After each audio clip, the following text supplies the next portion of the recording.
The following was recorded by John Lothe and is intended for educational purposes. This recording is not to be sold or distributed for sale. If you wish to support the work and publishing of these recordings, please visit the John Lothe Patreon page. If you come across these recordings anywhere else without my expressed support, and find that they are requesting donations for presenting this work to you, you will not be supporting the creator by doing so. This is just a friendly warning to anyone who may fall prey to predatory practices I have come across recently. The Grand Chessboard by Zbigniew Brezenzinski. Chapter 7. Conclusion. The time has come for the United States to formulate and prosecute an integrated, comprehensive, and long-term geostrategy for all of Eurasia. This need arises out of the interaction between two fundamental realities. America is now the only global superpower, and Eurasia is the globe's central arena. Hence, what happens to the distribution of power on the Eurasian continent will be of decisive importance to America's global primacy and to America's historical legacy. American global primacy is unique in its scope and character. It is a hegemony of a new type that reflects many of the features of the American democratic system. It is pluralistic, permeable, and flexible. Attained in the course of less than a century, the principal geopolitical manifestation of that hegemony is America's unprecedented role on the Eurasian landmass, hitherto the point of origin of all previous contenders for global power. America is now Eurasia's arbiter, with no major Eurasian issue soluble without America's participation or contrary to America's interests.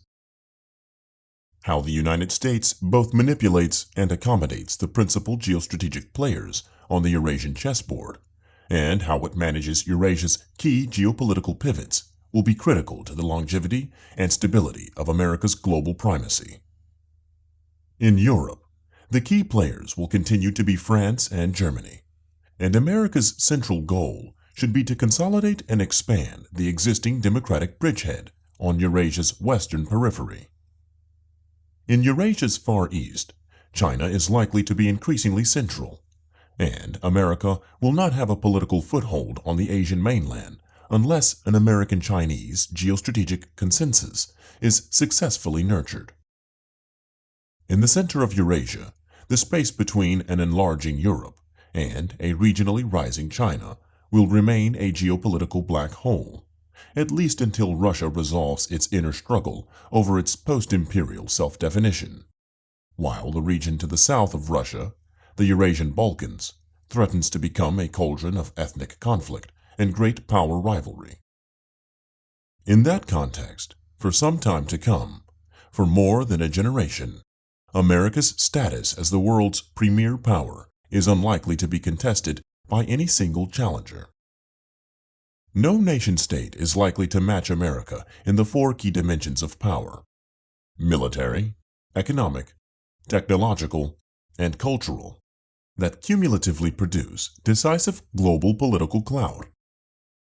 Short of a deliberate or unintentional American abdication, the only real alternative to American global leadership in the foreseeable future is international anarchy.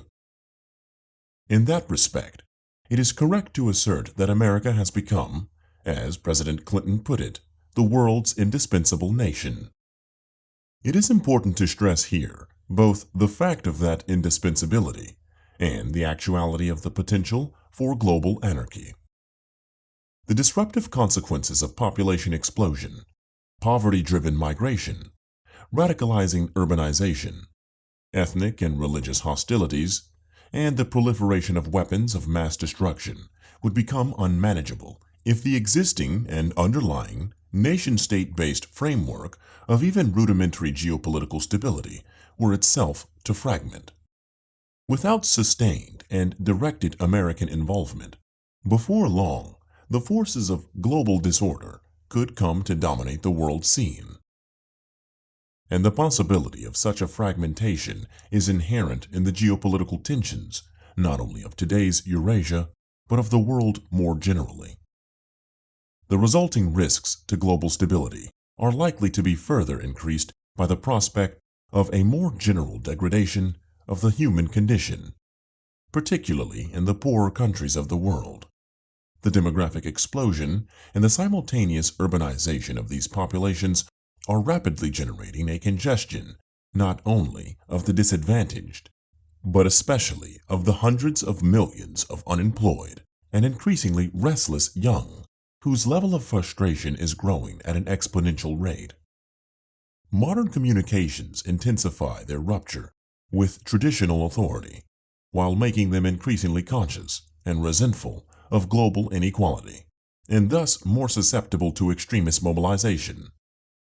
On the one hand, the rising phenomena of global migrations, already reaching into the tens of millions, may act as a temporary safety valve. But on the other hand, it is also likely to serve as a vehicle for the transcontinental conveyance of ethnic and social conflicts. The global stewardship that America has inherited is hence likely to be buffeted by turbulence, tension, and at least sporadic violence. The new and complex international order, shaped by American hegemony, and within which the threat of war is off the table, is likely to be restricted to those parts of the world where American power has been reinforced by democratic socio-political systems, and by elaborate external multilateral, but also American-dominated frameworks. An American geostrategy for Eurasia will thus be competing with the forces of turbulence. In Europe, there are signs that the momentum for integration and enlargement is waning, and that traditional European nationalisms may reawaken before long. Large-scale unemployment persists, even in the most successful European states, breeding xenophobic reactions that could suddenly cause a lurch in French or German politics toward significant political extremism and inward-oriented chauvinism. Indeed, a genuinely pre-revolutionary situation could even be in the making. The historical timetable for Europe, outlined in Chapter 3, will be met only if Europe's aspirations for unity are both encouraged and even prodded by the United States. The uncertainties regarding Russia's future are even greater, and the prospects for a positive evolution much more tenuous.